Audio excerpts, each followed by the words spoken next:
चलिए, गौरांग जी हमारे साथ मौजूद हैं। गौरांग सर, बड़े हमारे जो दर्शक होते हैं पूरे आखिर तक इंतज़ार इसी सेगमेंट का करते हैं कि कब आप जैसे एक्सपर्ट जो है वो उनके पोर्टफोलियो में चार चांद लगाएंगे और अपनी बेहतरीन रिसर्च से जो भी आप एक दो शेयर रिकमेंड करें, ताकि उनका पोर्टफोलियो आने वाले समय में लंबी अवधि में, मध्यम से लंबी अवधि में और बेहतर होता रहे।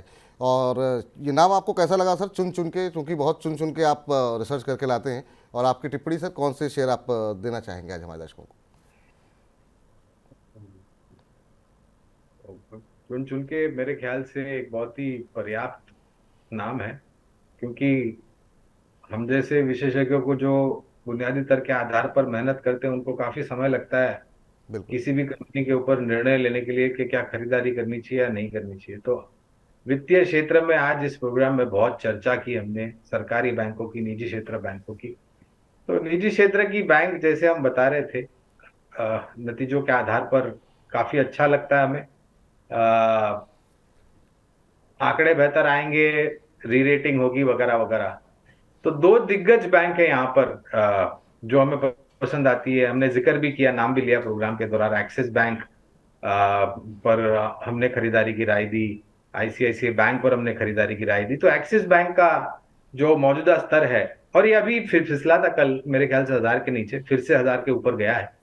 फिलहाल तो 1150 का लक्ष्य हम निर्धारित कर रहे हैं। और अगर ये दूसरी तिमाही के नतीजे अच्छे आए, जो कि हमें उम्मीद है, क्योंकि वो जो सिटी बैंक को कारोबार अधिग्रहण किया था और जो खर्चा हुआ था वो अब एडजस्ट हो चुका है, अब किसी भी तरह की एडजस्टमेंट नहीं होगी।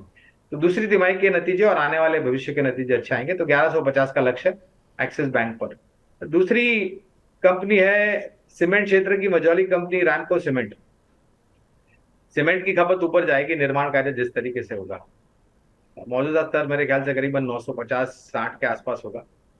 फिलहाल 1035 का लक्ष्य हम बना करके चल रहे हैं। लेकिन ये भी एक ऐसी मझौली कंपनी है विपुल, जो काफी विस्तार योजनाएं कर चुकी है, उत्पादन क्षमता बढ़ चुकी है, पूरे भारतवर्ष में अब इनकी मौजूदगी है। और सीमेंट के बोरियों के दाम भी धीरे धीरे करके ऊपर जाएंगे, ऐसा अनुमान कहता है। लागत खर्च को लेकर के जो परिस्थिति खराब थी वो अब इतिहास हो चुकी है। कहने का तात्पर्य है कि मुनाफे के जो मार्जिन है वहां पर अच्छा सुधार हो सकता जी। तो ये वो दो कंपनियां हैं जहां पर की खरीदारी करने की सलाह दी गई है मध्यम से लंबी अवधि के लिए। रामको सीमेंट आपके स्क्रीन पर है, अभी 950 के आसपास चल रहा है। 1035 का यहाँ पर पहला लक्ष्य यहाँ पर निकल करके आता हुआ, तो यहाँ पे आप खरीदारी करके चल सकते हैं। बाकी उसके पीछे क्या कुछ कारण हैं, क्या फंडामेंटल्स हैं, उसके बारे में गौरांग जी ने काफ़ी विस्तारपूर्वक आपको बता ही दिया है। आंकड़े आप फिर से नोट कर लीजिए, अभी 1000 के आसपास चल रहा है एक्सिस बैंक, यहाँ पे आप खरीदारी कर सकते हैं। और यहाँ पर जो है दूसरी तिमाही के नतीजों पर नज़र रखें, और दूसरी तिमाही के नतीजे अगर अच्छे रहते हैं तो 1150 से भी ऊपर के लक्ष्य यहाँ पर देखने को मिल सकते हैं। 1150 फिलहाल के लिए पहला लक्ष्य यहाँ पर निकल करके आता हुआ, और ये जो भी लक्ष्य हैं वो मध्यम से लंबी अवधि के लिए दिए गए हैं। गौरांग सर, चलते चलते कोई डिस्क्लोजर सर आपकी तरफ से? है। बहुत बहुत धन्यवाद इस मंच पर आमंत्रित करने के लिए विपुल। और जो भी चर्चा हमने क्षेत्र के आधार पर की है, स्टॉक्स के आधार पर की है, कंपनियों के आधार पर की है, हम इसी तरीके से राय हमारे क्लाइंट्स को देते हैं, तो हो सकता है उनका निवेश हो सकता है, मेरा कोई निजी निवेश नहीं।